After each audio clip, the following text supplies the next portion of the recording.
錬金術は物質を理解分解再構築する科学なり、されど万能の技にはあらず、無から有を生ずることあたわず、何かを得ようと欲すれば必ず同等の対価を支払うものなり、これすなわち錬金術の基本、等価交換なり。錬金術師に禁忌あり、そは人体錬成なり。これ何人も犯すことなかれ。What does it take to create a masterpiece? Are they unforgettable characters, flawless storytelling, or maybe it's a world so rich with meaning that it leaves a mark on your soul long after the credits roll? I'm just rhyming this naturally, it's crazy, but seriously, for over a decade, one anime has stood as a monument to greatness, Fullmetal Alchemist Brotherhood, and it has held the #1 spot on MyAnimeList for over 11 years, with some on and off displacements and most recently being dethroned by Frieren, but I do think it's probably going to reclaim the throne once again. At its core, Fullmetal Alchemist Brotherhood is a story about loss, sacrifice, and redemption. It's about two brothers, Edward and Alphonse Elric, who break the ultimate taboo in the pursuit to bring their mother back to life. What follows is a tale woven with philosophy, alchemy, and the harsh reality of human ambition. The concept of the law of exchange, which is to obtain something, you must sacrifice something of equal value. This law is not just about alchemy, but a fundamental life lesson. This simple yet profound idea is the heartbeat of the series. Guiding every decision the characters make, it's a story that forces us to confront the cost of our dreams and the consequences of our actions. No shortcuts, no easy answers, just raw, unforgiving truth. One of the reasons Brotherhood resonates so deeply, not just for the average anime viewer but to critics or elitists like myself, is because of how well the symbolism is done throughout the entire show, beyond just the great writing that the show has. Something I can't say for another well-rated show like Neon Genesis. The concept of alchemy itself represents human ambition, the desire to transform and to shape reality, but it's not without cost. The truth, which shows as a godlike figure, serves as a mirror to the soul, reflecting your own hubris and arrogance. Edward's lost limbs and Alphonse's hollow armor are just consequences. They are symbols of the pain born from reckless ambition.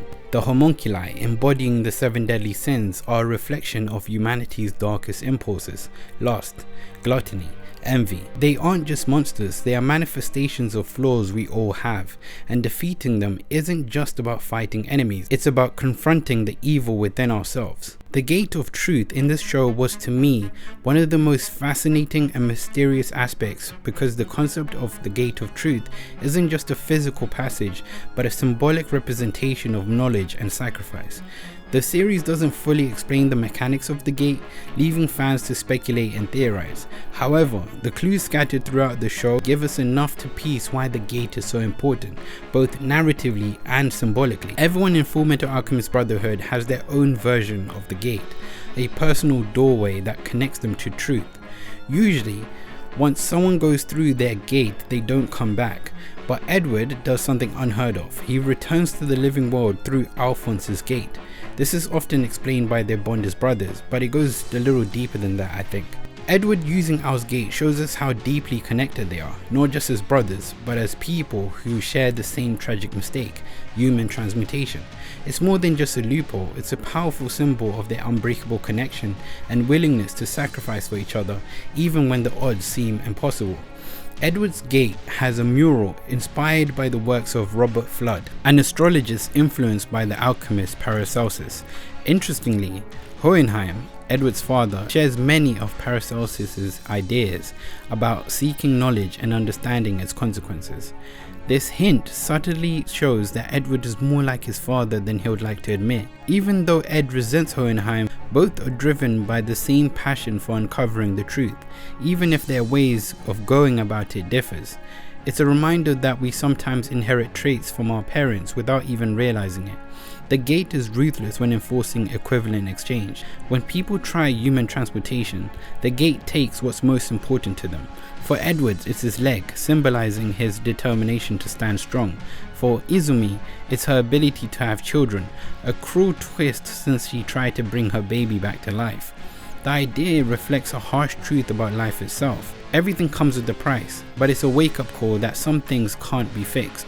no matter how much you're willing to sacrifice. The gate doesn't care about your intentions, only that balance is maintained. The gate's design also resembles the Tree of Life from Kabbalah. Kabbalah is a form of Jewish mysticism that focuses on understanding the nature of God, the universe, and the soul. And it's like a spiritual philosophy that digs deep into life's mysteries, how the universe works, why we exist, and how humans connect to a higher power. One of the most famous concepts in Kabbalah is the Tree of Life, which is a diagram made up of 10 interconnected circles called Sephirah. Each circle represents a different aspect of existence or quality of God, like wisdom, understanding, or strength.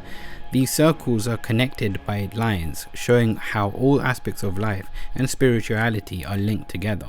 Kabbalah is important because it goes beyond just following religious rules. It's about seeking deeper spiritual understanding and unlocking hidden knowledge. It teaches that life is a journey to become closer to divine wisdom, which means learning from your struggles and transforming as a person. The philosophy of Kabbalah has been influential not just in religion, but also in art, literature, and even modern spirituality. Some people see it as a way to understand life's purpose and how everything is connected. Using this symbol, the series hints that trying to gain too much knowledge or power can be dangerous at times. It's not just about learning facts, it's about understanding your place in the world and being careful not to overstep your limits. The show uses the Tree of Life to symbolize how chasing power without understanding can lead to tragedy. The gate might also be linked to the Porta Alchemica in Rome, a legendary gate connected to the story of an alchemist who turned lead into gold then vanished. It's like a metaphor for how chasing ultimate power can lead to losing yourself entirely. By grounding this fantasy concept in real-world alchemy, it makes the story feel more authentic. It's not just about magic or power, it's how obsession with the unattainable can consume you. We are also introduced to the Philosopher's Stone, which sets us up for a very interesting ethical dilemma. Throughout the series, the Elric brothers chase the Philosopher's Stone to restore their bodies, but they're horrified to learn that it requires countless human lives to create. The gate demands a sacrifice in exchange for power, much like the stone does. This dilemma encapsulates one of the series' core messages, the morality of sacrificing others for personal gain. Edward's refusal to use the stone shows his growth, emphasizing that some sacrifices are too great even if they achieve the desired result. The gate seems tied to both life and death. Some characters like Wrath choose to move beyond it, while others like Edward return to life. There's also a hint that babies are connected to the gate as if they're still transitioning from one life to the next. This leaves room for interpretation, making us think about life and death and what might lie beyond. It's an idea that sticks with you, making you wonder if death is just another transformation, much like alchemy itself. The gate also resembles the idea of the Akashic records, a mystical archive of all human experiences and knowledge. It calls itself the truth, suggesting that passing through it grants ultimate understanding, but at cost too heavy to bear. The Gate of Truth in Fullmetal Alchemist Brotherhood is more than just a plot device. It's a symbol of how far people will go to chase their dreams and how some pursuits can destroy you. But beyond the symbolism, just the storytelling alone is fantastic. It didn't just set a standard for anime storytelling, it redefined it. Its narrative is dense yet accessible, philosophical but not preachy. Each arc serves a purpose, every side character has depth, and no moment feels wasted. It's a masterclass in world building, pacing, where every episode moves the plot forward without sacrificing emotional resonance. It also draws from rich influences like Western alchemy and Eastern philosophy, blending them seamlessly to create a story that feels both familiar and completely unique. And its influence doesn't just end there. Anime like Attack on Titan and Demon Slayer clearly takes cues from Brotherhood's pacing and character development, proving that its legacy lives on in modern masterpieces. But how did a giant like Fullmetal Alchemist Brotherhood lose its crown? The answer lies in recency bias, I believe, and the timeless appeal of new masterpieces. Frieren has captivated audiences with its melancholic storytelling and reflective journey. It's fresh, poignant, and it is brilliant. But here's the thing. Greatness is not just about hype, it's about standing the test of time. Brotherhood's story, themes, and characters continue to resonate with both old fans and newcomers alike, and as the excitement about Frieren eventually settles, I believe, the consistency and universal appeal of Brotherhood will undoubtedly draw audiences back like the pull of gravity. And the reason I say this is that if you remember, Fullmetal Alchemist Brotherhood came out over a decade ago. For it to have so much fame and love means it didn't take a hype machine to say this is the greatest anime of all time. It took a while for it to build up and for people to truly accept it. I remember the first time I watched Fullmetal Alchemist Brotherhood, I liked the show, but I didn't think it was as great as people thought it was.